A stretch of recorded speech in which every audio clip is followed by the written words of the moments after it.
Emmy winner Sarah Snook from HBO's Succession comes to Broadway in The Picture of Dorian Gray, and she's playing every single part, sometimes acting opposite herself. Here's Beth Stevens with another edition of Building Broadway. Let's talk about The Picture of Dorian Gray. It's very hard to describe, and I'd love to hear how you do it. It's a strange thing. We often call it an ensemble piece, which seems ridiculous, but it feels like, because Sarah Snook is our solo actor in the show, and she is also playing 26 other characters, either pre-recorded, some live, some in scenes with herself. But also we have a huge onstage crew who are moving set pieces and facilitating wig changes and kind of almost in a choreography around her. So when you're designing for a show like this, there are so many elements that you must be thinking about. You're doing 26 distinct characters and not one costume per character. They move and change throughout the story. And they have to match the video, and they have to be able to be taken off and put on very quickly.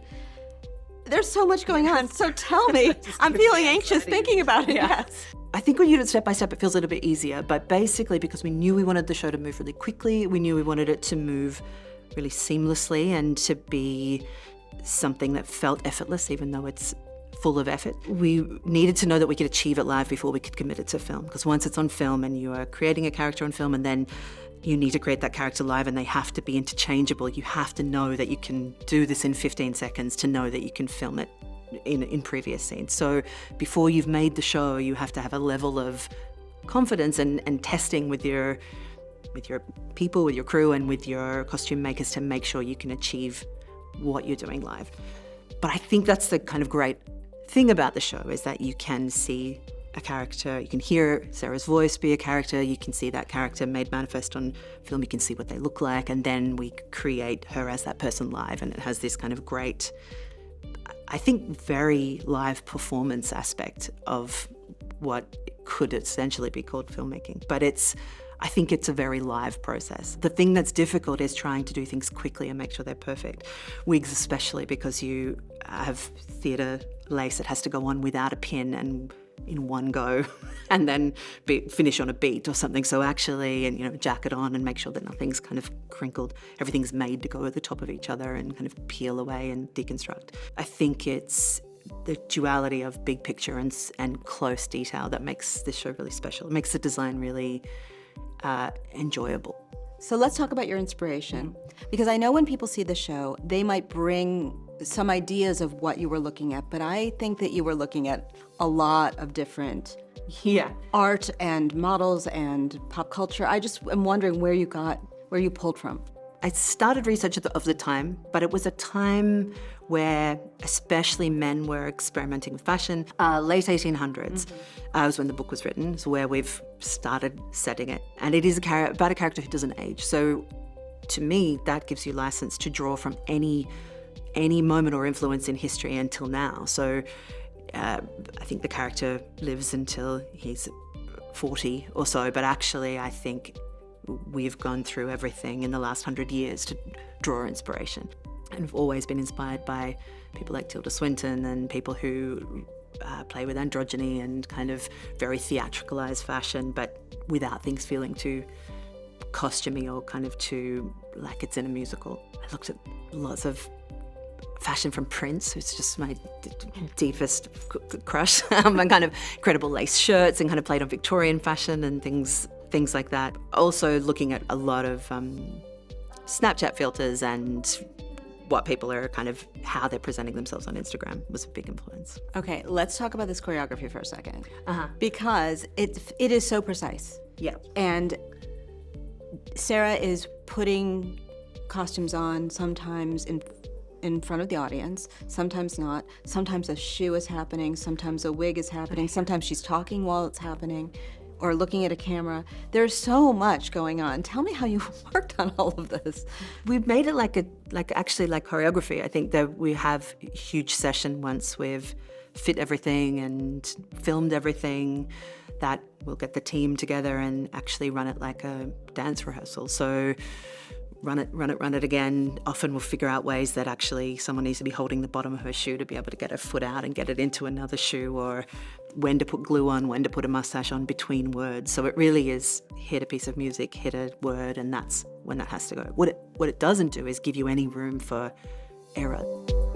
These are so beautiful, and there's so much to say about them. So let's just go through them a little bit. This whole outfit, this might be the hardest working costume I've ever designed. There's a theme of flowers in the show. It starts with the description of a garden in the chapters of the book, which is so rich. We start with a single flower on stage, and then it turns into a big flower arrangement, and then flowers start growing out of the set. They start growing out of his childhood nursery. They start growing out of the furniture, and then in the end, they start growing out of his clothing and out of his kind of skin and out of his extremities. So this is all hand embellished. Floral arrangement all on the inside, like it's kind of spilling up out of his neck. This is Sybil Vane. This costume is so fleetingly in the show. Sybil is tricky. I think she's often a two-dimensional character. The female characters aren't as fleshed out, so we're using every possible trope of what that might mean for those. So she's childlike. Yeah, she's small. She's wearing stiletto heels. She's trying to be Sexy. grown up and sexy, and she's romantic, and she's, dressed like a princess, and her blood is jeweled. This is a designer coat by Australian brand Camilla. It's a metallic brocade, and it has the unicorn print from the tapestry that is here at the cloisters.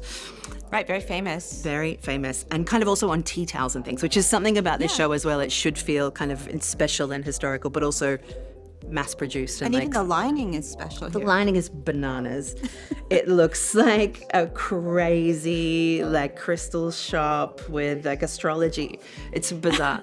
And then these are Azalea Wang. They are crawled around in. You have to stand up on a couch, but there's a section in the show where they talk about he becomes obsessed with jewels, and we found these shoes, and they're just fabulous. But these are all the shows. This is what she's wearing on stage, so things that layer up and then deconstruct. But our suite of pre-recorded characters are a whole other wardrobe. So that's so many more wigs and costumes that make up the rest of those characters. So I want to talk about how it takes a village to do this, because not only do you have people building these costumes and also sourcing them, but there are so many wigs, so many shoes, and so many costumes, not even to mention the changes back and forth. So do you have any numbers for me? I do. I've got, including the pre-recorded characters, we have 21 wigs.